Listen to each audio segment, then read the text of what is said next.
Alhamdulillah alladzi bi ni'matihi tatimmus shalihat. Asyhadu la ilaha illallah wahdahu la syarika lah wa asyhadu anna Muhammadan abduhu wa rasuluh. Allahumma shalli wa sallim wa barik wa an'im ala sayyidina Muhammadin wa ala alihi wa sahbihi ajmain. Ya ayyuhalladzina amanu taqullaha haqqa tuqatih wa la tamutunna illa wa antum muslimun. Rabbana taqabbal minna innaka antas samiul alim wa tub alaina innaka antat tawwabur rahim. Amma ba'd. Saudaraku yang dirahmati Allah, mukminin mukminat, para pemuda yang dirahmati Allah SWT. Alhamdulillah kita berkumpul di masjid yang sangat bersejarah dalam perjalanan dakwah di Indonesia. Kalau dakwah itu meredup, bukan salah masjidnya, karena dari dulu masjidnya begini ini. Tidak ada yang berubah. Yang berubah adalah kita. Alhamdulillah kita sudah diberikan banyak sekali mutiara oleh Ustadz Maman. Ini saudara saya, teman seperjuangan saya. Sejak kami dulu bercengkrama bersama di Kota Suci dulu. Dan insya Allah di Bandung beliaulah yang akan menjadi pakar sejarahnya di sini. Saya cuma menemani saja. Saya hanya mendampingi, duduk samping beliau sekali-kali aja, nanti beliau yang akan memandu kebesaran Jawa Barat ini dengan mengenali kembali akarnya. Karena seperti kita sering sampaikan bahwa bahkan para pemikir juga sering bicara, kalau bangsa itu tanpa akar ya seperti pohon tanpa akar, Pak. Susah, pohon tanpa akar bagaimana dia mau bisa hidup, bagaimana dia mau bisa besar. Dan pohon kan juga ditentukan seberapa kuat akarnya. Akarnya pohon apa tuh yang kecil apa Ustaz? Kita melihat pohon yang merambat itu akan berbeda dengan pohon mangga umpamanya. Dan berbeda dengan pohon yang usianya ratusan tahun. Pasti sangat berbeda, Pak. Di antara perbedaannya pasti di antaranya akar. Pasti akar di antaranya. Karena itulah maka sekuat apa kita memahami, menggali akar, kejelasan akar bangsa ini, maka sekuat itu kita akan besar. Karenanya kalau kita tidak pernah mengenalinya, nah itu masalah besar.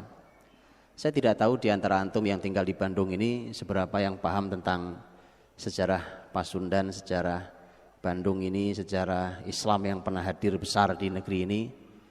Ya, saya berbincang dengan salah seorang dai senior sekali di negeri ini, dan beliau mengatakan ke saya, karena saya bertanya, kalau ketemu beliau saya suka bertanya tentang peta Indonesia, karena beliau sejak dahulu menebarkan kebaikan di negeri ini dan sangat paham peta Indonesia yang tidak pernah berubah, selalu gitu karakter sebuah negeri. Dan beliau katakan, saya cuma sebutkan satu saja dari peta yang beliau sampaikan, Pulau Jawa dipetakan, Sumatera dipetakan, begitu seterusnya. Sehingga mudah kita untuk masuk dari mana gitu. Atau kalau kita mau bicara, mana yang mau dimulai duluan. Kan begitu. Kalau sebelum saya cerita peta, antum kalau ada daun di depan ada daun itu akan bisa kita bakar nyala, berenergi nyala, kalau daunnya sudah kering, Pak. Ini yang hukum alami. Apakah daun basah masih hijau bisa dibakar? Jawabannya bisa, tapi nanti. Jadi masih nanti. Karena dia jatuh.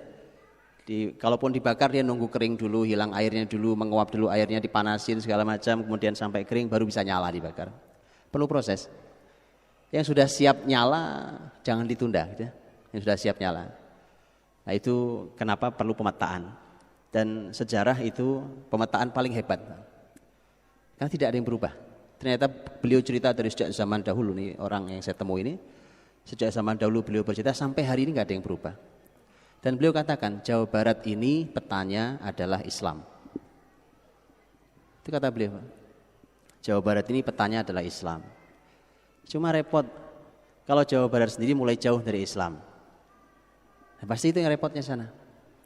Karena itulah maka mari kita kenali, Pak. Kita kenali dengan baik dan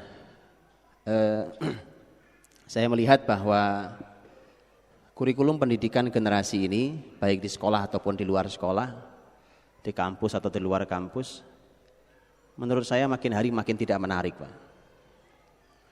Karena semakin tidak kenal bangsanya sendiri. Saya tidak bicara Islam. Islam nanti kita singkirkan dulu gitu ya. Kita pinggirkan dulu Islamnya. Saya cuma bicara oke lah, orang yang alergi dengan Islam, saya bicara tentang bangsa Indonesia deh. Anda nggak mau bicara bangsa Indonesia, Anda bicara suku Anda sendiri, suku Anda sendiri. Kita tidak mengenali bahkan suku kita sendiri. Terus kemudian kita mau bicara tentang kebesaran, mana ada pohon besar tanpa akar. Inilah maka saya amanahnya hari ini bicara tentang masalah kisah sebagai kurikulum Rasul SAW. Yang sudah dipaparkan luar biasa oleh Ustadz Maman tentang generasi luar biasa itu. Ternyata kurikulum, salah satu kurikulum besarnya adalah kisah atau sejarah.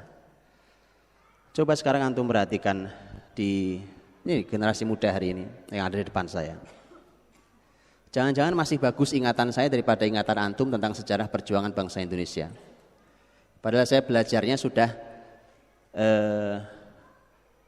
kurang lebih, mungkin sudah lebih dari 20 tahun lalu saya belajarnya.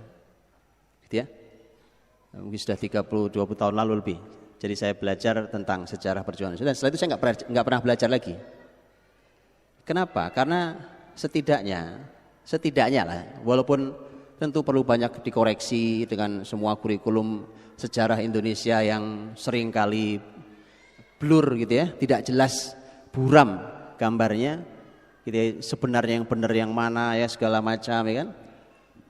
Oke lah, di ketidakjelasan itu tapi masih lumayan. Dulu saya diajari walaupun sebagian ditipu saya ya kan. Ditipu oleh kurikulum. Saya begitu belajar sejarah, alah ditipu saya selama ini ternyata. Saya nggak tahu siapa yang tanggung jawab menipu saya itu dulu. Baik belajar sejarah Indonesia ataupun belajar sejarah Islam. Dulu saya belajar di SMP di Madrasah Sanawiyah di Jawa Timur. Itu ada kurikulum. Nama pelajarannya aja sudah salah. Nama pelajarannya sudah salah, Pak. Bukan isinya, nama pelajarannya sudah salah. Sampai sekarang masih belum diubah juga, saya heran. Saya dari mulai masih kecil sampai sekarang sudah punya 4 anak kecil, Pak. Sampai sekarang nggak berubah negeri, heran saya, Pak.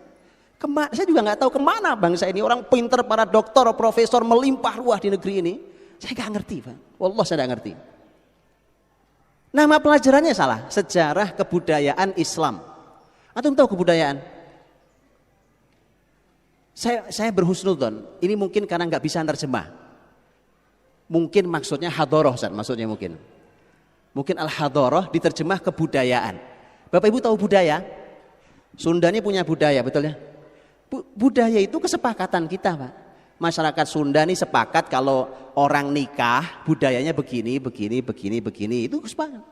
Apakah ini benar secara syariat? Belum tentu, ya kan? Apakah sesuai atau melanggar? Ya belum tentu. Mungkin melanggar, mungkin sesuai. Namanya budaya. Punya repotnya, Pak. Padahal yang diajarkan ke saya sejarah kebudayaan Islam itu dari mulai sejak Khulafaur Rasyidin, bahkan sejak Rasul SAW. Itu bayangkan bahaya sekali bicara Rasul, bicara budaya. Ini Islam, ini wahyu bukan budaya. Bicara Khulafaur Rasyidin itu Nabi nyebut sebagai khilafah ala minhajin nubuwah. Minhajin nubuwah itu manhaj, sistem, konsep, aturan kenabian. Bukan budaya, Pak. Wahyu. Jangankan itu, masa setelahnya saja yang sudah disebut sebagai kerajaan, Nabi nyebut sebagai mulk, kerajaan-kerajaan setelahnya, itu saja subhanallah, mereka masih menegakkan aturan syariat, walau kemudian beberapa pemimpin kadang turun, kadang tidak adil, kadang zalim, kadang bagus, dan seterusnya, fluktuatif. Sampai saya bilang, namanya saja salah, Pak. Menurut saya begitu. Sejarah kebudayaan Islam. Itu belum isinya innalillahi wa inna ilaihi rajiun. Betulan, saya apa adanya. Kalau ada di sini yang membuat kurikulumnya, saya siap diskusi. Saya siap diskusi untuk itu. Insya Allah, Pak. Karena ini untuk perbaikan bangsa ini. Yuk kita perbaiki bangsa ini. Kita perbaiki. Dan kita tidak kunjung beranjak, malah perlahan tapi pasti kita singkirkan pelan-pelan kurikulum sejarah dari pendidikan kita. Saya tidak tahu sekarang apa pelajaran yang ada dulu di anak-anak sekarang ya kan. Dulu saya pernah belajar di level SMP namanya pendidikan sejarah perjuangan bangsa. PSBB, itu zaman saya kan, ketahuan kan tahun berapa saya lahir kan. Ya kan? Iya. Saya nggak tahu kalau sekarang di SMP ada pelajaran apa kalau sejarah Indonesia. Saya belum bicara Islam. Apa sekarang apa namanya? Digabung jadi satu dengan yang lain. Itulah musibahnya, Pak. Karena kurikulum pendidikan sejarah perjuangan bangsa dulu itu sangat detail, memang bicara hanya sejarah tentang bangsa ini. Itu belum pelajaran lain. Ada pelajaran lain, pelajaran sejarah, lain lagi sejarah Islam, sejarah kebudayaan Islam lain lagi, Pak. Setidaknya saya mengenali, oh begini toh ceritanya versi buku ini tentang sejarah bangsa ini. Kita nggak banyak kenal hari ini, nggak banyak kenal, Pak. Musibah besar, ya kan? Saya datang ke sebuah kabupaten yang dulunya adalah sebuah kesultanan Islam besar di negeri itu, di kabupaten itu. Yang hadir adalah para guru, bukan orang umum, Pak. Para guru, nggak tanggung-tanggung, guru sejarah Islam. Coba kurang apa sekarang? Iya, Pak. Dan guru-guru dari Kementerian Pendidikan dari kabupaten itu. Saya cuma tanya, saya bilang di sini dulu ada Kesultanan Islam. Mereka tahu semua. Wong gedung kerajaannya aja masih ada, gedung kesultanan saja masih lengkap, utuh ada dengan peninggalan-peninggalan yang juga masih lumayan banyak. Saya tanya beberapa hal, tidak ada yang tahu, Pak. Saya tanya beberapa hal, tidak ada yang tahu. Hal yang paling sederhana mereka sudah tidak tahu. Ini guru-gurunya. Antum bisa bayangkan kayak apa tuh kualitas murid-muridnya kan? Jadi kita ini harus ada sebuah gerakan yang sangat serius, bertahap tetapi sangat masif dan terstruktur sangat baik tentang mengenalkan kembali siapa kita, Pak. Sekali lagi orang yang kenal nasabnya, tanyakan ke Ustadz Maman yang pakar fikih nih, bahwa namanya nasab, hifdzun nasab itu bagian dari al-asasiyat al-khamsah. Satu dari 5 hal yang paling mendasar yang harus dilindungi oleh syariat ini. Apapun yang merusak nasab pasti akan diharamkan oleh syariat.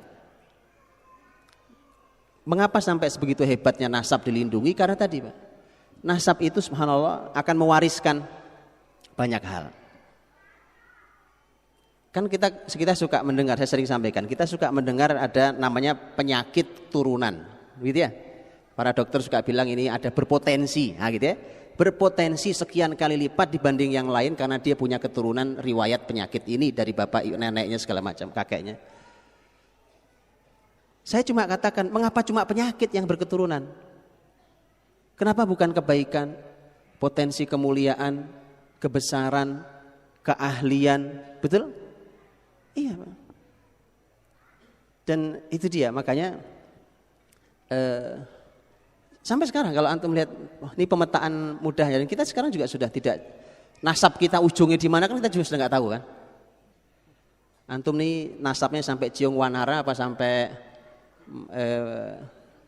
apa tuh namanya? Itu nama-nama raja Tanah Pasundan dulu aneh-aneh dulu namanya, Pak. Oh ya, saya pelajari itu. Ya kan, tahun-tahun berikut. Jadi teman-teman dirahmati Allah, makanya itulah mengapa mengenali diri kita kenali. Kan seharusnya kita mengenali diri kita sebelum kita kenali orang lain, sekian banyak orang lain kan. Nah inilah yang tidak kita kenal. Nah mengenali diri kita itu, lihat Pak, kita ini kalau bicara bangsa kita orang Indonesia. Kecuali kalau di sini ada yang tidak warga negara bukan Indonesia, saya mohon maaf ya kan. Kita ini punya suku masing-masing. Kita ini punya keluarga besar. Di suku itu ada banyak keluarga besar. Kita hadir dari keluarga besar itu. Kita ini Muslim. Lihat, berarti harus dipelajari betul akar kita sebagai bangsa Indonesia. Akar kita sebagai suku itu, akar kita sebagai keluarga besar ini, dan akar kita sebagai seorang Muslim. Semua harus dipelajari dulu. Kita ini sebenarnya tidak kenal diri kita, kemudian kita mencoba mengenal orang lain. Itu fatal. belum kenal dirinya, coba kenalan sama orang lain. Makanya kalau ditanya, siapa Anda? Jawabannya tidak tahu. Saya nggak tahu jawabannya. Siapa Anda? Nggak tahu saya juga. Ayo kita kenali Pak. Itulah mengapa kita kumpul seperti ini. Ini bukan kumpulan pertama dan terakhir kan izin Allah. Ya? Yang begini ini harus dilanjutkan sampai ada action yang jelas. Ngaji wacana begini, ngaji wacana namanya ini Pak. Ngaji, kumpul, wacana.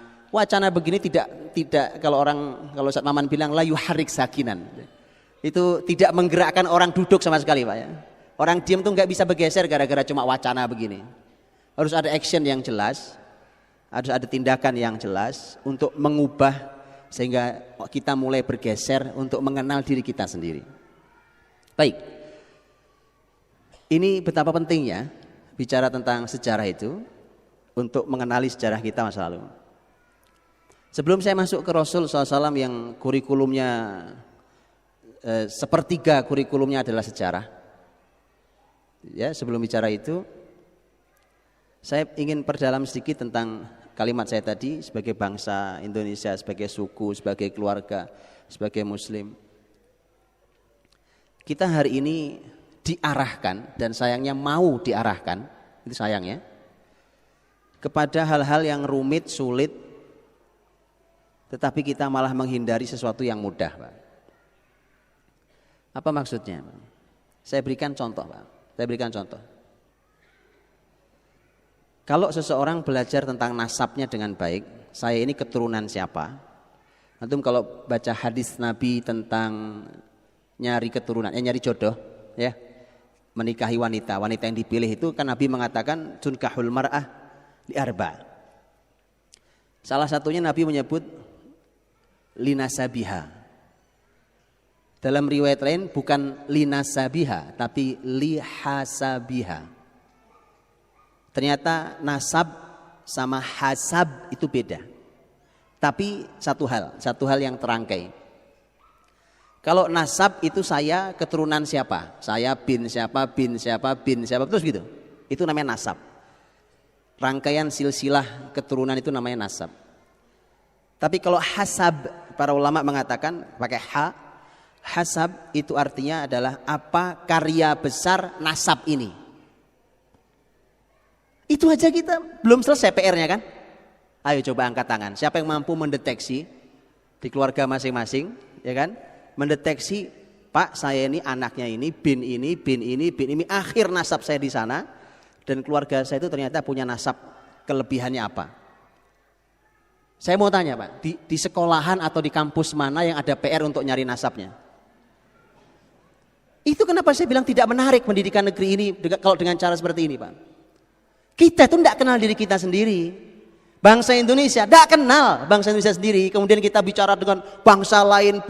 Makanya sesuatu tanpa akar itu pasti ikut kemana angin bertiup. Karena nggak ada akar yang mencengkram.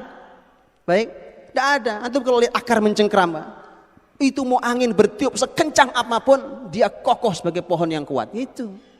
Kita kan enggak kan? Trennya Jepang. Ya, tren Korea. Ya, bangsa tanpa akar tuh begitu. Trennya Eropa, tren Amerika, tren Arab. Itu bangsa tanpa akar. Gitu ya. Itulah makanya, ayo kita ubah sekarang Pak. Kita ini semakin tidak dikenalkan pada bangsa ini. Saya ketemu dengan orang sudah tua sekali. Usianya sudah kurang lebih 70 tahun Pak. Masya Allah orang baik, lalu zakirallahi ahada. Masya Allah orang yang berjuang di Islam juga luar biasa di negeri ini. Beliau cerita dulu Ustadz, di zaman saya sekolah, berarti kan sekolahnya sudah jauh lebih dulu dari kita itu sampai ada pelajaran mengenali hasil bumi Indonesia. Makanya sekarang hasil bumi dirampok sama bangsa lain. Oh kita nggak tahu kok ya kan? Mana kita tahu di wilayah sekitar kita aja kita nggak tahu apa hasil buminya sebenarnya.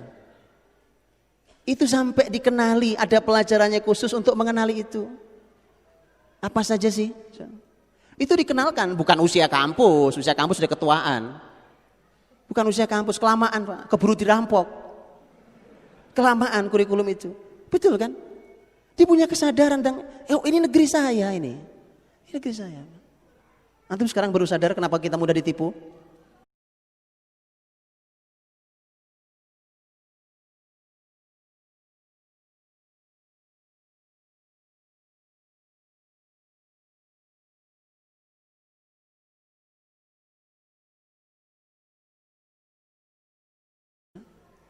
Akhirnya kita diajak dengan tren bangsa ini, tren bangsa ini, tren bangsa ini. Saya belum bicara Islam ini. Saya belum bicara Islam. Kalau bicara Islam lebih musibah lagi kita. Baik, makanya sekali lagi bahwa ngaji wacana seperti ini harus dituntaskan sampai action. Tentu kita perlu tahapan. Insya Allah kita tahapi, kita jalani tahapannya, sehingga dengan izin Allah ada yang berubah. Kita mungkin perlu menunggu beberapa tahun ke depan dengan izin Allah, tapi harus ada yang mulai berubah. Kalau begini terus makin hari kita makin tidak kenal diri kita sendiri. Kalau kita kenal nasab kita, nggak usah jauh-jauh, nggak usah nasab bangsa inilah. Nasab saya anaknya bapak saya anaknya kakek saya, begitu terus ke atas. Begitu diketahui apa sih kehebatan, kebesarannya keluarga, hasab keluarga saya ini, saya pasti akan mudah menjumpai itu ada dalam diri saya. Antum nanti cek itu dengan sangat mudah di anak-anak kita, ya kan? Bayangkan ini saya katakan kita ini diajak untuk berilmu sangat sulit, untuk mengenali potensi anak-anak kita. Ilmunya susah banget, ya kan? Itu hanya orang tertentu yang bisa mengenali potensi anak-anak. Kenapa, Pak? Mudah sekali anak-anak saya tiap hari ketemu saya, setiap hari berinteraksi dengan saya, serius sampai bercanda dengan saya, bergumul dengan saya setiap hari. Masa saya nggak kenal anak saya? Betul kan? Belum lagi ketika antum padu dengan ilmu syariat, antum padu dengan ilmu nasab, mudah sekali mengenalinya. Dalam dirimu ada kebaikan ini. Bahkan antum padu dengan namanya saja ketahuan, Pak. Itulah mengapa dalam kitab-kitab apapun, kitab hadis mesti ada bab tentang pemberian nama. Kenapa? Nama itu adalah dia semacam alat kontrol, Pak. Nama itu alat kontrol. Kayak antum kalau ada saluran air gitu, itu oleh ahlinya pasti dibuatkan tempat untuk kontrol, betul ya? Pasti dibuatkan alat kontrolnya. Jadi nanti kapan-kapan ada mampet, dia akan kontrol di tempat-tempat alat kontrol itu. Dia tahu, karena ini alat kontrolnya. Salah satu alat kontrol yang diberikan dalam Islam adalah nama. Karenanya Nabi tidak tanggung-tanggung, tidak segan-segan mengganti nama sahabat yang salah. Karena alat kontrol hidup kita salah satunya. Ya? Kalau antum kasih nama anak namanya Abdullah, antum punya kebayang sekian banyak nama orang besar bernama Abdullah, yang antum mau siapa, ya kan? Yang penting jangan Abdullah bin Ubay bin Salul. Itu tokoh munafik itu masalahnya, ya kan? Abdullah juga. Gitu, antum akan mudah ngontrolnya. Coba antum perhatikan, tidak lama dia akan tumbuh seperti namanya. Jadi antum mudah. Begitu dia tumbuh sekarang usia berapa, antum akan katakan, aku tahu nak, sekian tahun ke depan kau akan punya sifat seperti ini. Oh, ini ilmunya nggak ada tempat lain, nggak ada tempat lain. Karena subhanallah, kita ini belum belajar syariat, tapi sudah belajar semua ilmu yang lain. Selesaikan dulu belajar syariatnya. Jangan dipikir sederhana. Kita tahu memberikan nama yang baik bukan buat bayi yang baru lahir. Cuma kita tidak pernah tahu apa penjelasan ulama di balik nama. Gitu kan? Mengajari anak sholat umur 7 tahun, mulai di situ. Itu semua tahu, tapi kita tidak pernah tahu apa penjelasan panjang lebar ulama di balik penjelasan, di balik hadis ini. Begitu, Pak. Itu ilmu syariatnya belum selesai. Sepotong, secuil, rasanya nggak jelas. Tahu untuk makanan secuil, itu rasanya nggak karu-karuan, Pak. Gak pernah utuh kita bisa merasakan, oh ini kue, oh ini roti apa, oh ini nasi apa. Gak pernah utuh kita merasakan ilmu Islam ini. Begitu ya? Gak apa-apa, memang harus diaduk-aduk dulu baru nanti ditenangkan. Harus begitu. Itu teman-teman, jadi subhanallah, sampai nama itu alat kontrol loh. Dibuka, ditutup, itu ketahuan. Coba antum perhatikan nanti, antum yang sudah benar ngasih nama anak-anaknya. Makanya saya supaya mudah ngontrolnya, ini saya cuma isi ide saja. Sebenarnya sah-sah saja, antum mau pakai nama apalah, yang penting namanya baik ya. Saya cuma ingin mudah ngontrolnya anak-anak saya. Itu saya kasih nama, semua nama anak saya adalah nama sahabat. Sehingga saya mudah controlling ya kan. Oh, saya kuasai sejarah mereka dalam sahabat, mudah buat saya. Jadi kalau mereka tumbuh, saya suka godain anak-anak saya. Kamu nggak usah ngomong, Abi Muni sudah tahu. Dia senyum-senyum aja kan, karena begitu saya tebak, kok Abi tahu? Itulah Abi Muni diam-diam tahu. Ya. Jadi makin lama saya makin sakti di depan anak saya, Pak. Iya. Padahal mudah sekali. Begitu dianalisa satukan, makin lama dia makin seperti namanya. Lihat itu. Padahal bukan nasab loh, itu baru nama. Pak ya. Nasab mudah mengenalinya juga. Apa kelebihan bapaknya, apa kelebihan ibunya? Kan mereka adalah gabungan dari bapak dan ibunya. Apa kelebihan dua keluarga besarnya? Begitu seterusnya sampai ke atas, tolong dicari ya nasabnya ya. Ini bicara sejarah nih, sejarah diri kita sendiri. Belum bicara sejarah yang besar, nah itu nanti. Sejarah diri kita sendiri. Ya, tolong dikenali, ini PR pertama ya. Pulang sampai rumah cari nasabnya. Oke, ini kalau saya kepala sekolah saya wajibkan semua, besok saya evaluasi. Bulan depan kalau kita ketemu lagi saya evaluasi. Saya mau nanya antum satu-satu ya kan. Apa yang sudah antum lakukan dengan nyari nasab masing-masing. Sampai ketemu hasabnya. Cari nasab sampai ketemu hasabnya. Paham ya? Nanti antum akan mudah menyimpulkan di diri antum, di diri anak-anak antum ada kebaikan itu. Mudah ya? Mudah. Itu di situ baru antum paham. Mengapa sih syariat sibuk sekali menjaga nasab? Memang nggak ada yang lain lebih penting daripada nasab gitu? Masalah nasab dijaga betul. Satu dari 5 hal yang sangat asasi, sangat mendasar. Kita menyebutnya hak asasi, ya. Ini salah satu dari 5 hal yang asasi dalam Islam. Nasab itu. Baik.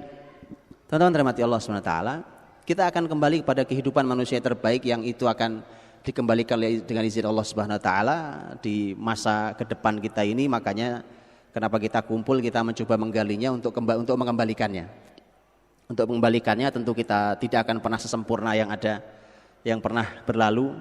Tapi seperti kalimat Imam Syafi'i rahimahullah bahwa ya kalau tidak seperti mereka, bermirip-miriplah seperti mereka. Ya, jadi kalaupun nggak sama persis ya minimal mirip ya. Kan kalau mirip sahabat Abu Bakar kan menarik sekali ya kan. Mirip Abdurrahman bin Auf kan luar biasa. Kan mirip Usamah bin Zaid, mirip Aisyah, mirip Fatimah, mirip, luar biasa. Baik, Rasul SAW itu Rasul itu kita tahu oleh Allah dibekali kurikulum itu cuma Quran. Nabi punya kurikulum apa saja kurikulumnya? Kan Nabi itu tugasnya menghilangkan gelapnya jahiliyah di muka bumi. Betul ya? Bumi ini semua gelap. Saat itu semua gelap. Gelap dalam makna mereka tidak tahu harus kemana, mereka tidak kenal Tuhannya, mereka nggak ngerti hidupnya dari mana mau kemana, apa tujuannya, habis ini apa yang terjadi, mereka tidak tahu sama sekali. Pokoknya di sini kita hidup, sekarang kita nyari uang, besok kita mati, udah selesai sampai di situ. Jadi nggak tahu, sama sekali nggak mengerti. Bahkan Persia dan Romawi yang terbesar saat itu pun juga tidak mengerti. Kalau Persia saya pikir wajar karena nggak punya kitab suci. Romawi yang punya kitab suci pun nggak ngerti. Jadi bayangkan, yang punya kitab suci saya nggak ngerti. Apalagi orang Arab lagi. Orang Arab ya loh. Orang Arab itu Romawi enggak, Persia enggak. Mereka tidak Romawi enggak, Persia enggak. Akhirnya ya sudah, apa saja disembah ya kan? Patung dia buat hari disembah ya kan? Patungnya dikencingi sama musang. Baik, Tuhannya dikencingi sama musang, besok dia ganti Tuhannya, dibikin yang lebih baru lagi. Nemu batu bagus banget disembah jadi Tuhan. Dia lewat ada batu lebih indah, Tuhan yang lama ditinggal ganti Tuhan yang baru. Sudah gak ada yang normal, hidup itu gak ada yang normal. Tapi itu orang cerdas-cerdas, jangan salah. Itu bukan orang bodoh Bang. Antum pelajari sejarah Walid bin Mughirah, sejarah Abu Jahal. Antum pelajari, itu bukan orang sembarangan. Itu orang cerdasnya luar biasa. Cerdasnya luar biasa. Urusan ekonomi, oh mereka kuasai perdagangan dari mulai jalur Hijaz itu, Jazirah Arab dari utara sampai selatan, dari Syam masuk Persia sampai Yaman dia kuasai jalurnya. Hebat Pak. Kita kan dagang nggak jauh dari Dago sampai situ doang kan. Itu makanya saya bilang ini nggak sembarang orang, tetapi tergelincir cara berpikirnya. Di mana nemu batu dia sembah, di mana nemu kayu dia sembah. Di di mana nemu pohon jadi Tuhan, sudah nggak logis. Begitu. Untuk itulah teman-teman, Rasul yang tugasnya sebesar itu, satu bumi tugasnya. Satu bumi, diutuslah seorang nabi ummi pula. An-nabi al-ummi. Nabi tidak bisa baca tulis. Terus gimana tulisan? Antum-antum Masya Allah ahli ilmu, pandai membaca ya kan? Dan memang kita diperintah dalam Islam, Iqra bismi rabbikal ladzi khalaq. Nabi SAW ummi, dan itu ada hikmah besar Allah kenapa Nabi harus ummi. Tapi Nabi yang ummi itu ternyata memang untuk melindungi Nabi ini agar tidak tercampuri, terkotori oleh literatur manapun kecuali literatur yang ditalakikan oleh Allah melalui Jibril. Hari ini kan karena kita pinter baca ya kan, semua dibaca. Akhirnya nggak jelas saringannya, jebol semua. Bukan tidak boleh baca. Baca itu, belajar ilmu itu ada aturannya, betul ya? Abdul Walid Al-Baji rahimahullah ta'ala, ulama kebangkitan Andalus, ulama luar biasa dari negeri Andalus. Abdul Walid Al-Baji itu punya pesan buku.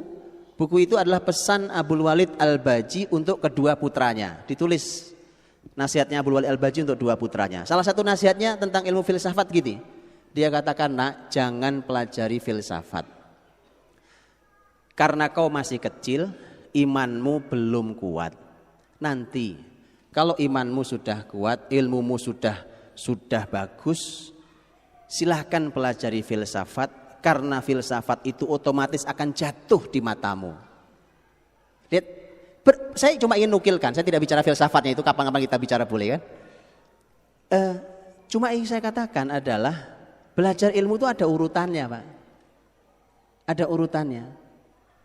Saya dulu ingat waktu masih SD itu, saya masuk kamar orang tua saya, sambil tengkurap gitu saya ngambil buku karena ayah saya itu penggemar buku, jadi walaupun di kampung nggak ada listrik, di kampung saya itu nggak ada listrik, tapi bapak saya punya perpustakaan. Wallahualam mungkin satu-satunya orang yang punya perpustakaan dan sangat banyak bukunya. Gak ada listrik di kampung gak itu, jadi membaca itu harus sudah dihentikan ketika maghrib tiba ya kan, udah gak ada lampu, kecuali pakai lilin atau pakai lampu nih. Saya ngambil buku, saya ingat bukunya warna hijau gitu ya. Saya SD waktu itu, saya baca nggak paham saya, apa maksudnya buku ini kan? Saya bicara ke ayah saya, Pak, ini kok aku nggak paham ya baca buku ini. Jawaban beliau, bukunya tutup nak, kau baca buku yang lain, nanti suatu hari kau paham buku ini. Itu kan. Ilmu itu ada enggak? Sekarang kan karena kita ingin disebut sebagai orang yang berwawasan, semua dibaca kan? Bahwa berurutan ilmu itu kayak apa kita enggak jelas. Baik, karena Nabi Muhammad tugasnya sangat berat, sebumi dibuat Allah menjadi ummi. Dan banyak hikmahnya, salah satunya tadi, karena beliau ummi, beliau tidak mendapatkan banyak literatur dari tempat lain kecuali apa yang beliau dengar. Karenanya talaki yang diberikan oleh Jibril dengan wahyu yang disampaikan melalui Jibril itulah, maka Nabi SAW punya satu-satunya literatur yang Allah berikan adalah wahyu, baik itu berupa Al-Quranul Karim ataupun berupa hadis yang kita kenal. Yang jelas satu literaturnya itu wahyu. Ternyata yang paling mudah kita lacak, karena itu satu kitab sendiri, yaitu Quran, mushaf kita. Kalau hadis kitabnya banyak sekali ya, itu lain kali kita juga bicara. Tapi ini mushaf ini mudah dilacaknya. Mushaf kitab suci Al-Munazzal yang diturunkan dari Allah Subhanahu wa taala itu, Al-Mu'jizat ini mudah sekali kita melacaknya. Bahwa inilah kitab yang tibyanan likulli syai', yang menjelaskan segala sesuatu. Inilah kitab yang ma farratna fil kitabi min syai'. Inilah kitab yang tidak ada yang tidak kami jelaskan di kitab ini. Enggak ada yang diabaikan dalam penjelasannya. Dan inilah yang disebut juga wa tafsil kulli syai'. Inilah yang menjelaskan detail segala sesuatu. Itu jaminan-jaminan Quran, Pak. Quran memberikan jaminan-jaminan tentang Quran sendiri dengan bahasa-bahasa itu. Artinya, Rasul punya PR sebesar itu, kemudian oleh Allah dikasih panduan. Muhammad nih panduannya. Baik. Setelah itu Nabi tidak bisa sendiri. Makanya Nabi merekrut sahabat-sahabat. Mulailah dibina 1, 2, 3, ditelateni sahabat-sahabat. Enggak apa-apa, mulainya 3, 4, 5 ya. Memang tidak pernah banyak mulai itu. Makanya saya bilang ini kebanyakan sudah. Ini sudah kebanyakan, ya kan? Saya pernah bilang kan di sini juga. Saya pernah sampaikan di masjid yang waktu sebelumnya, saya ingat saya. Saya katakan, masa segini nggak bisa mengubah Bandung? Sebanyak ini, Pak. Ya kan? Tapi memang harus jelas panduannya, strukturnya harus seperti apa. Nah, Rasulullah SAW begitu memulai mendapatkan sahabat, modal awalnya kan juga cuma sedikit. Itulah apa yang dilakukan oleh Nabi. Pakai panduan apa Nabi membina sahabatnya? Panduan wahyu. Panduan wahyu Quran, dan Rasulullah SAW langsung dapat panduan dari gurunya, yaitu melalui Jibril ya. Jibril sang guru yang nelateni. Antum tahu bagaimana Nabi belajar sholat? Nabi pertama kali belajar wudhu, belajar sholat. Belajar tahu kapan waktu sholat masuk, kapan waktu sholat berakhir. Itu gurunya Jibril. Jibril gurunya, Masya Allah. Dan cara Jibril ngajar itu inspirasi mahal untuk pendidikan hari ini sebenarnya. Jadi kalau ada di antara antum yang siap buat tesis, disertasi, menarik tuh Pak. Oh iya Pak. Ya, metode pengajaran versi Jibril. Wah, itu saya kira ditolak di kampus antum. Kecuali kalau dosen pembimbing Ustadz Maman, baru Pak terima. Nanti saya dorong untuk diterima Pak. Oh, menarik Pak. Coba saya tunjuk nih. Ini menarik luar biasa. Jibril datang ke Nabi SAW ngajari wudhu. Muhammad, lihat aku wudhu. Wudhu ditunjukkan, ditiru sama Nabi SAW. Ditiru wudhu, oh begini cara wudhu. Dilihat oleh Jibril sudah benar apa salah. Beda sama kita wudhu ya kan, belajar wudhu sekarang. Wudhu kita dikasih kertas gitu. Gurunya nulis rukun wudhu, syarat sah, syarat wajib. Begitu selesai, ayo wudhu, gak ada yang bisa Pak. Salah, metodenya salah memang. Selesai wudhu, Jibril ngajari sholat. Dari mulai takbiratul ihram sampai waktunya. Nabi diminta memperhatikan dari mulai caranya sampai waktunya. Jibril datang. Hari berikutnya Jibril datang lagi, ngajari sholat lagi, di murojaah ulang. Tapi datang di waktu yang berbeda. Kalau kemarin waktu zuhur di awal waktunya, hari berikutnya waktu zuhur di akhir waktunya. Jibril mengatakan sholat zuhur berawal dari kemarin itu, berakhir di waktu hari ini. Metodenya lihat menarik sekali. Begitu semua sholat. Begitu semua sholat diajarkan. Ditalaki langsung oleh Jibril. Itu metode pengajaran mahal Pak. Langsung malaikat terbaik loh. Gurunya ya kan. Itu bayangkan, gurunya langsung malaikat terbaik. Makanya jadinya muridnya manusia terbaik. Begitu diajar Rasul, generasinya generasi terbaik. Kita karena ngelawan, terusin sendirilah. Itu, ya, nggak usah ngelawan sama Nabi ya, taat-taat ya kan. Bahwa kita tidak sempurna bisa meniru beliau ya, kita jauh dari semua kata mulia yang dicontohkan oleh sahabat, tapi kenapa tadi bermirip-miriplah seperti mereka. Jadi apa salahnya kita kalau kita mau meniru Nabi kita kan?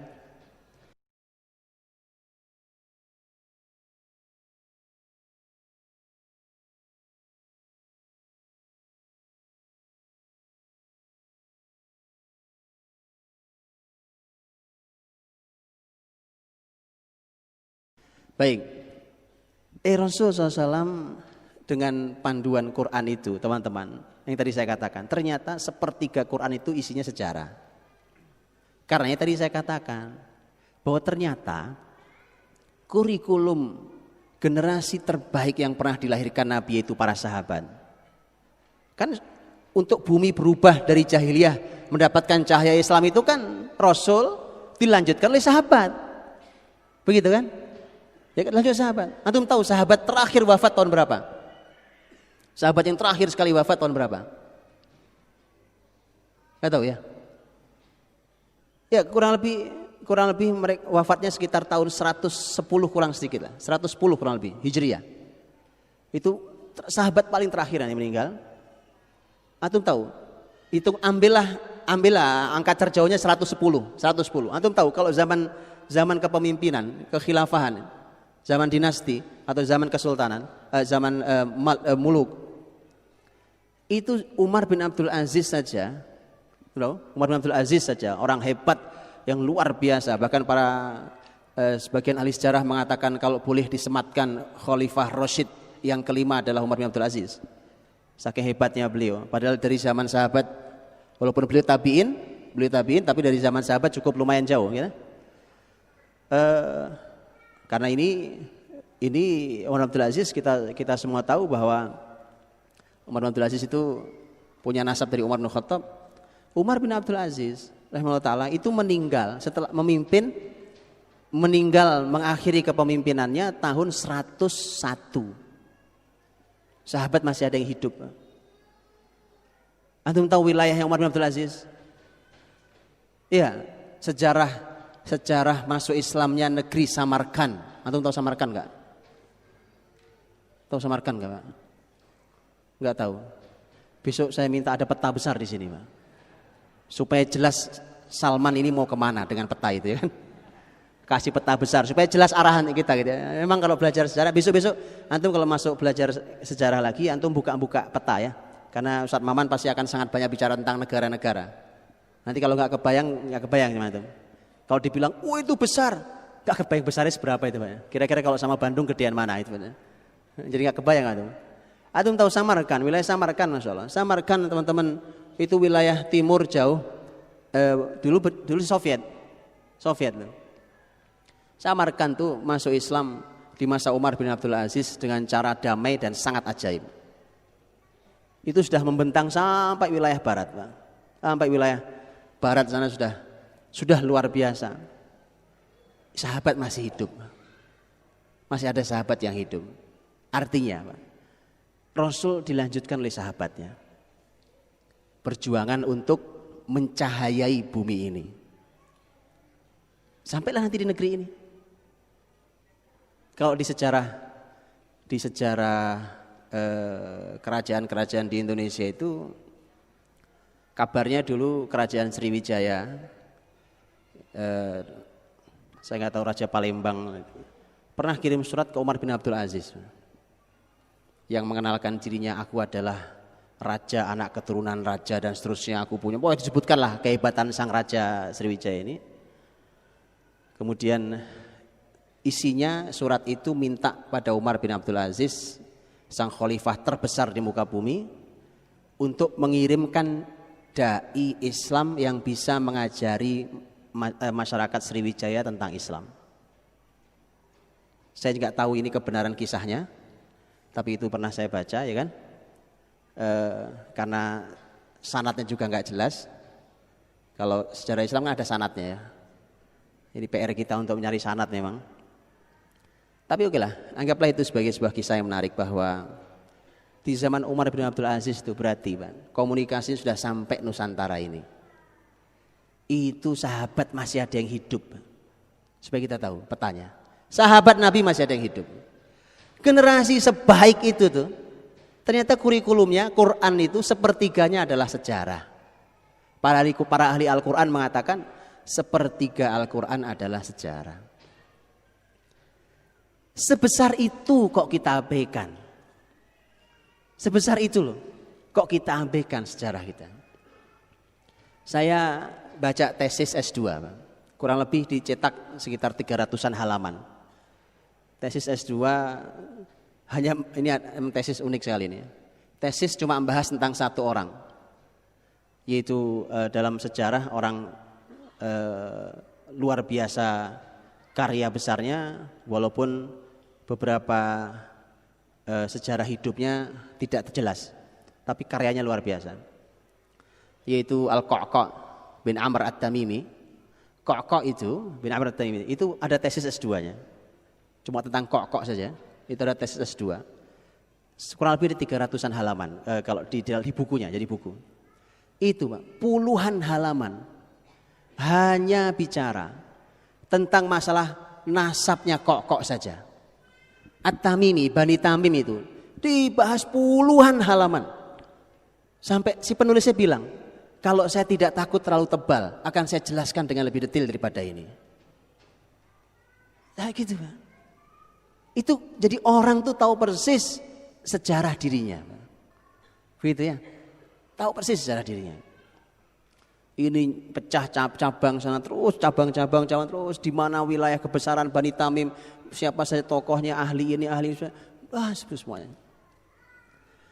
Nah Rasul SAW itu dipandu dengan Quran, kisah umat terdahulu dalam sejarah itu, makanya penting mengenalkan sejarah dalam Quran yang dinukil dalam Quran itu, karena itu pilihan Allah dalam kitab sucinya untuk dikenalkan pada kita semuanya.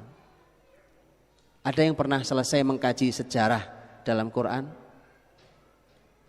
Kisah-kisah dalam Quran, ada yang pernah ngaji tafsir selesai kisah-kisah dalam Quran?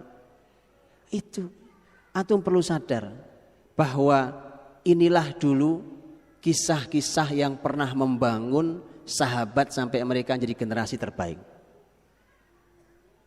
Kita lalai. Gitu ya. Nah, saya berikan contoh teman-teman. Kenapa bicara tentang sejarah itu? Itu Allah Subhanahu wa taala menyebutkan ini mesti orang pinter dan mesti jadi orang pinter. Ketika Allah berfirman tentang surat Yusuf, kisah Nabi Yusuf, di akhir sekali di ayat yang 111 akhir surat Yusuf, Allah berfirman laqad kana fi qasasihim ibrah liulil albab. Bahwa dalam kisah-kisah mereka ada pelajaran, ada ibrah bagi ulil albab. Kalau yang di surat Al-Hasyr, Al-Hasyr tentang pengusiran Yahudi Bani Nadir. Kalau ini zaman Rasul Muhammad, kalau tadi Nabi Yusuf, umat terdahulu. Kalau ini tentang Rasul Muhammad SAW, tentang Bani Nadir, Yahudi Bani Nadir yang diusir diabadikan dalam surat Al-Hasyr sampai mufassir besar yang terbesar yaitu sahabat mulia Abdullah bin Abbas mengatakan ini surat Bani Nadir. Surat Al-Hasyr disebut juga surat Bani Nadir. Begitu Allah menyampaikan huwallazi akhrajal ladzina kafaru min ahlil kitabi min diyarihim li awwal hasyr dan seterusnya. Di ujung ayatnya Allah berfirman fa'tabiru ya ulil absor. Di surat Yusuf tentang kisah Allah menyebut ulil albab. Di surat Al-Hasyr tentang nabi kita Allah mengatakan ulil absor. Itu tentang sejarah dua-duanya kan? Satu sejarah Nabi Yusuf, satu sejarah Nabi Muhammad. Makanya orang itu, ini begini Pak. Ulul albab, ulul absor. Lub itu artinya sesuatu yang paling inti di otak kita itu gitu ya. Paling inti dia memainkan yang paling dalam dari kemampuan otaknya. Kalau absor dari kata basor itu artinya pandangan. Pandangan itu artinya dia mulai memandang, melihat, menganalisa, betul? Meneliti, itu absor. Itu absor. Jadi kemampuan otak kita dibuat menjadi cerdas dan kita mampu menganalisa kisah-kisah yang disampaikan. Makanya orang itu kalau belajar sejarah Pak, satu itu mesti orang pinter. Yang kedua akan dibuat jadi pintar. Antum mau pintar? Gampang caranya, belajar sejarah Pak. Betul. Pengen punya anak pintar-pintar Bu, ya kan? Gampang Bu. Karena memang susah. Sekarang gampang buktinya. Ustadz Maman bercerita tentang kisahnya antum sebagian sudah dengar bukan? Tapi begitu beliau dalami antum baru paham. Iya ya Pak, hikmahnya sampai ke situ ternyata ya. Perlu orang pintar untuk itu. Tak sembarang, perlu orang pintar. Ya, itulah kenapa kemudian lahir sahabat-sahabat yang pintar-pintar. Ahli, sahabat itu ahli analisa. Ahli analisa. Waktu tadi Ustaz Maman cerita tentang masalah Syam, penaklukan Syam, Palestina. Waktu penaklukan Palestina itu kan karena di Palestina itu kan Kristennya Kristen Ortodoks. Kristen Ortodoks dan di situ ada tokoh tertinggi agamanya. Jadi tokoh agama tertinggi di apa bahasa kitanya namanya? Dulu mereka menyebutnya dikenalnya sebagai Artabun. Artabun itu pokoknya tokoh spiritual tertinggi, semacam apa ya? Ya, pokoknya tokoh tertinggi yang ditugaskan di negeri Syam itu. Orangnya cerdas yang luar biasa. Ini orang Kristen Ortodok, cerdasnya luar biasa. Sampai sangat dikenalnya, saking cerdasnya, dikenalnya. Itu beritanya sampai ke muslimin di Madinah. Saking cerdasnya. Nah, muslimin akan masuk ke wilayah yang dipimpin oleh orang super cerdas. Gak gampang buat muslimin. Tapi lihat. Umar Ibn Khattab, sang khalifah mengatakan, akan saya kirimkan untuk menghadapi Artabun Romawi, saya kirimkan Artabun Arab. Anda bicara ada Artabun Romawi, kami punya Artabun Arab. Kita lihat nanti. Dan betul Pak, subhanallah, orang itu adalah sahabat mulia Amr bin As radhiyallahu anhu. Dikirim Amr bin As Pak. Selesai, kunci diserahkan. Kunci Palestina diserahkan ke Khalifah Amirul Mukminin Umar bin Khattab radhiyallahu anhu. Cerdas. Jadi orang paling cerdas di zamannya yang disebut paling cerdas sama ya. Kami punya orang yang lebih dari itu. Itu ya, makanya belajarlah sejarah Pak. Mulailah dari Quran. Mulailah dari sejarah Al-Quranul Karim. Karena Al-Quran punya cara bertutur yang luar biasa. Insya Allah nanti sebentar lagi kita edarkan itunya, VCD-nya, DVD ya kan. Ramadan lalu di Depok kami membuat kajian Sabtu dan Ahad. Jadi Sabtu Ahad sepanjang Ramadan, kecuali Sabtu Ahad yang terakhir karena sudah itikaf itu tidak, itu karena pada itikaf. Sabtu Ahad 1, 2 dan 3. Satu ngajinya cuma dari jam 8 sampai jam 12. Itu ada 2 tema, 2 sesi. Gitu ya, 2 sesi. Jadi artinya 3 6 hari. 6 hari kali 2, 12 sesi. Totalnya 15 jam. Judulnya Sirah dalam Al-Quran. Sirah dalam Al-Quran. 15 jam belum detil Pak. Belum detil, tapi sudah lumayan lah. 15 jam, pematerinya ada beberapa orang, ada beberapa ustadz. Materi insya Allah nanti di Bandung bisa dibuatkan oleh Ustadz Maman.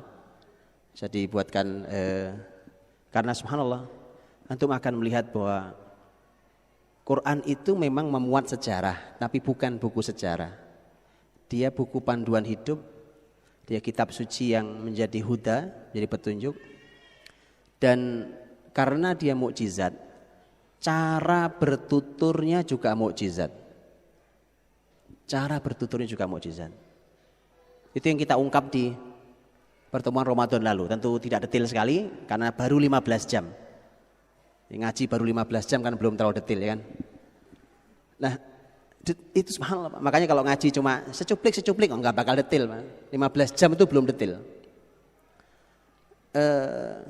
Saya berikan contoh betapa cara Quran mengungkap sesuatu yang luar biasa. Kita sebenarnya sering melewati tapi kita tidak ngeh gitu ya, kurang sadar. Umpamanya saya berikan contoh, teman-teman kalau membaca kisah tadi ya, ambillah kisah surat Yusuf tadi lah, ya, ambil kisah surat Yusuf tadi. Kisah dalam surat Yusuf itu dibaca oleh para ulama itu karena ilmunya banyak, Pak, ya kan? Dan mendapat taufik dari Allah Subhanahu wa taala. Jadi kalau baca Quran itu banyak berhentinya. Kalau kita kan lancar aja ya kan? Lancar itu jalan tol itu lancar gak ada masalah. Ulama tuh satu kata berhenti. Kok begini ya? Satu huruf kadang-kadang berhenti juga gara-gara satu huruf berhenti. Kenapa ada huruf ini di sini, Pak? Itu ulama gitu, Pak. Makanya jangan sok tahu. Oke? Saya cuma katakan tolong cari penjelasannya. Jangan hanya cukup puas dengan terjemahan. Gak bisa, Pak. Antum gak dapat apa-apa. Sedikit sekali yang antum bisa dapat. Tanyakan pada para ulama tafsir. Ulama berhenti, bukan cuma kata. Di setiap huruf mereka bisa berhenti. Kenapa huruf ini kok ada tiba-tiba? Begitu muncul, loh kok hilang di sini? Ya kan? Itu dikaji oleh para ulama. Nah, di surat Yusuf contohnya, Yusuf ya, saya surat Yusuf. Di surat Yusuf itu ada kisah tentang Raja Mesir kan, penguasa Mesir. Kalau penguasa Mesir gelarnya apa? Firaun. Betul Bu, Firaun. Gelarnya penguasa Mesir adalah Firaun. Kita semua tahu itu. Tapi kita tidak berhenti bertanya, mengapa ketika berkisah tentang Nabiullah Yusuf yang juga di Mesir, penguasanya bukan bergelar Firaun, tapi disebutnya sebagai Al-Malik. Malik artinya raja. Padahal, ini sudah diteliti, padahal di Injil yang sekarang, kisah Yusuf di dalam Injil, penguasa Mesirnya disebut Firaun. Ayo sekarang mana yang benar? Dahsyat. Ini bukti bahwa Quran itu benar. Tidak ada perubahan sama sekali. Itu ulama lewat gitu berhenti. Kok Malik ya? Kok raja? Harusnya kalau penguasa Mesir itu Firaun. Firaun, karena Firaun itu bukan nama orang, gelar. Ada Firaun yang berhadapan dengan Nabi Musa, ada Firaun yang lain, ya kan? Diteliti oleh para ilmuwan. Ternyata ketemu yang benar, ternyata Quran bukan Injil. Dan memang bukan Firaun. Jadi Allah dengan kata Al-Malik saja, satu kata, ingin menunjukkan bahwa, jadi gini Pak, ketika kita membaca ayat, wa qalal maliku tuni bih, dan sang raja berkata, ada kata raja. Begitu muncul kata Al-Malik, itu kalau dijelaskan, kata Al-Malik itu di belakangnya jadi panjang. Jadi begini bunyinya. Ini kalau penjelasan bahasa saya kan, ini kan cuma Al-Malik. Ini kalau dijelaskan dengan versi bahasa saya, hasil membaca penjelasan para ulama jadi begini. Ini menunjukkan bahwa ternyata ada perbedaan antara Fir'aun dan raja. Padahal mereka sama-sama penguasa Mesir. Dan kata yang dipilih Quran lebih tepat karena ternyata menunjukkan bahwa penguasa di zaman Fir'aun, penguasa di zaman Yusuf bukan Fir'aun, ternyata raja. Allah ingin menyampaikan bahwa di Mesir itu ternyata ada fase ketika penguasanya adalah Fir'aun, dan ada fase ketika penguasanya bukan Fir'aun. Apa beda Fir'aun dengan Malik, beda dengan raja? Ternyata di zaman masa itu ada masa yang disebut dengan masa Heksos. Itu masa ketika ternyata mereka adalah para raja yang berasal dari luar Mesir, bukan asli orang Kipti, orang Egypt, bukan asli orang Mesir, tapi mereka menguasai Mesir. Mereka menguasai Mesir. Dan Yusuf ada di masa itu. Allah ingin tunjukkan hanya dengan satu kata, penjelasan sepanjang tadi itu. Itu Quran, Pak. Cara Quran mengungkap itu dengan begitu. Ya, jadi tolong itu dipelajari Quran, karena Quran mukjizat, jadi mempelajarinya harus dengan metode mukjizat, harus metode tafsir. Setelah itu baru antum belajar sirah nabawiyah Rasul Muhammad SAW, manusia terbaik, yang kalau antum pelajari nggak ada habisnya itu sejarah Nabi SAW. Berapa jilid buku yang sudah antum baca tentang sirah nabawiyah? Segera diselesaikan. Satu jilid nggak selesai loh. Segera diselesaikan. Karena kitab sirah nabawiyah itu banyaknya luar biasa. Padahal cuma berkisah tentang Rasul Muhammad saja. Kisahnya banyak sekali. Ya, di Mekah itu ada Mathaf Assalamualaikum ayuhan Nabi. Nanti antum kalau ke Mekah, kalau diizinkan masuk silakan masuk ya. Itu Masya Allah luar biasa. Saya masuk sana, tapi memang harus dapat izin, memang harus ada izinnya. Itu yang punya, penulisnya, penelitinya sampai punya membangun itu satu orang, namanya Dr. Nasir Az-Zahrani Al-Qurashi. Dosen Ummul Qura tapi pensiun dini karena konsentrasi menulis buku itu. Saya dikabari oleh stafnya, karena yang terima saya waktu itu adalah stafnya. Saya tanya ke stafnya, beliau ini menulis tentang Rasul Muhammad sudah berapa jilid? Dia bilang sekarang ini sudah selesai di jilid ke 120. Terus saya bilang, loh memang mau berapa jilid? Karena belum selesai katanya. Kata stafnya, saya sudah tanya ke beliau, beliau menduga akan selesai di jilid ke 500. Makanya saya bilang cepetan bacanya, antum satu jilid gak selesai-selesai. Kapan mau kenal Rasul kita? Itu di Madhaf itu, di Masalah Selama itu detail sampai angkanya, sampai angka ketahuan, Pak. Contohnya, gerakan fisik Nabi. Berapa ribu gerakan fisik Nabi, Pak? Dihitung sama beliau, Pak. Gerakan fisik tahu kan? Tangan mengambil, kaki berjalan, ya. Oke. Ekspresi wajah Nabi dikumpulin sampai ketahuan angkanya. Oh sekian ribu, sekian puluh ribu. Ekspresi. Itu, Pak. Ya.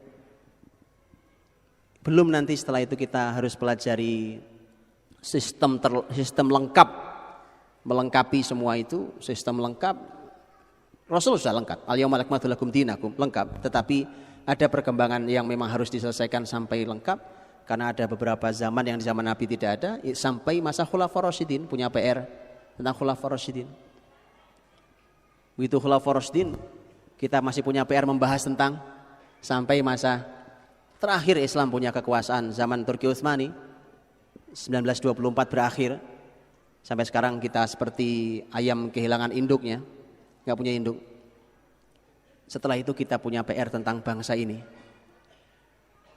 Kita punya PR bangsa ini, mempelajari Indonesia dari sudut pandang sejarah Islam. Jadi ini namanya mencari akar Indonesia. Setelah itu antum mau mempelajari suku antum apa segala macam, silakan dipelajari. Ya, saya kira itu, teman-teman rahmati Allah. Ini semuanya wacana. Wacana ini tidak akan ada maknanya banyak kalau tidak ada lanjutannya. Ya, dan tidak ada maknanya kalau tidak ada action yang jelas. Makanya mudah-mudahan bertahap tapi pasti, mudah-mudahan Allah memberikan pada kita petunjuknya, ilmunya, taufik dan hidayahnya, mudah-mudahan supaya kita bisa melanjutkan untuk bisa lebih baik dan ada langkah yang jelas berikutnya. Wallahu a'lam bishawab. Assalamualaikum warahmatullahi wabarakatuh.